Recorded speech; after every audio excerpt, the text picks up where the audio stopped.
পেটাই পরোটার নাম অনেক শুনেছি। আজকে এই পেটাই পরোটাই আমি আমার রান্নাঘরে বানাবো। আসসালামু আলাইকুম বন্ধুরা, আমি শিয়াজুব মুনিরা। আজকে আবারও চলে এসেছি, আপনাদের সাথে অনেক গল্প হবে। আর গল্পের সাথে সাথে আমি পেটাই পরোটা কিভাবে বানালাম সেই রেসিপিটাও আপনাদের সাথে শেয়ার করব। আমি 1.5 কাপ ময়দা নিয়েছি আর তার সাথে নিয়েছি স্বাদ মতন লবণ এবং দিয়েছি চিলি ফ্লেক্স এবং অল্প সামান্য কালো জিরা। চিলি ফ্লেক্স এবং কালো জিরা এই দুটোই কিন্তু অপশনাল, আমি টেস্ট বাড়ানোর জন্যই এটা ব্যবহার করেছি। এখন হালকা গরম পানি দিয়ে আমি একটু শক্ত একটা ডো বানিয়ে নিচ্ছি।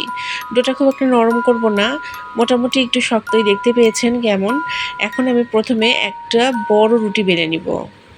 হোটেলে যে পেটের পরোটাগুলো বানাই সেগুলো একটু বড় সাইজেরই বানাই, আর এই জন্যই আমি লেচিটা একটু বড় করে নিয়েছি আর রুটিটা অনেক বড় বেলেছি।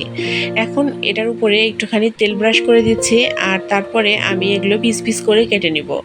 তারপরে ছড়িয়ে দিচ্ছি বেশ কিছুটা ময়দা। এখন দেখেন আমি কোন প্রসেসে এগুলো সব একসাথে করে নিই এবং তারপরে মুড়িয়ে একটা লেচি বানাই। আমি যখন অনেকগুলো পরোটা বানাই তখন আমি লেচিগুলো রেডি করে নিই। আজকে পেটাই পরোটা মাত্র 2 থেকে 3টা বানিয়েছি, তাই আর লেচি করে রাখিনি, সাথে সাথে বেলে নিয়েছি।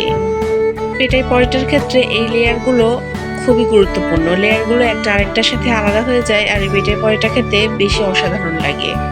আমি দোকানে খেয়েছি এই পরোটা, আবার অনেককে বানাতেও দেখেছি, তবে নিজের হাতে প্রথম আজকেই বানালাম। এখন প্যানে আমি পেটাই পরোটাটা 2 পিঠ খুব সুন্দরভাবে ভেজে নেব। মৃদু আঁচে একটু বেশি সময় নিয়ে পরোটাটা ভাজতে হবে, কেননা দেখতে পেয়েছেন যে পরোটাটা অনেক বড়, কিন্তু আমার পাত্রটা কিন্তু একটু ছোট। হোটেলে বড় একটা তাওয়ায় ভাজে, তাই ওদের অসুবিধা হয় না। যেহেতু বাড়িতে এত বড় তাওয়া নেই, তাই আমার একটু ভাজতে অসুবিধা হচ্ছিল। একটু ক্রিস্পি করে এই পরোটাটা ভাজলাম। এখন একটা প্লেটে উঠিয়ে নিচ্ছি। এখন এই পরোটাটা পেটানোর পালা, মানে এই পরোটাটা এখন আমি হাত দিয়ে খুব ভালোভাবে মুচড়িয়ে নিব। আপনারা চাইলে কিন্তু কাঠের পাত্রের উপরে রেখে এটা বেলুন দিয়ে বাড়ি দিতে পারেন, সেভাবে করলেও পেটাই পরোটা তৈরি হয়ে যাবে। গরম থাকতে থাকতেই পরোটাটা এভাবে ভালোভাবে মুচড়িয়ে দুমড়িয়ে নেবেন, তাহলেই পেটাই পরোটাটা খেতে একদম রেস্টুরেন্টের মতো লাগবে। ঠান্ডা হয়ে গেলে কিন্তু এই পরোটাটা আর মুড়ানো যাবে না, আর আমি পেটাই পরোটাটা যেরকম খেয়েছি সেরকমও খেতে ভালো লাগবে না। পরোটা খাওয়ার জন্য আমি একটা মিক্সড সবজি ডাল দিয়ে রান্না করেছিলাম। আজকে এই পেটাই পরোটা ওই মিক্সড সবজি দিয়েই আমি সার্ভ করব।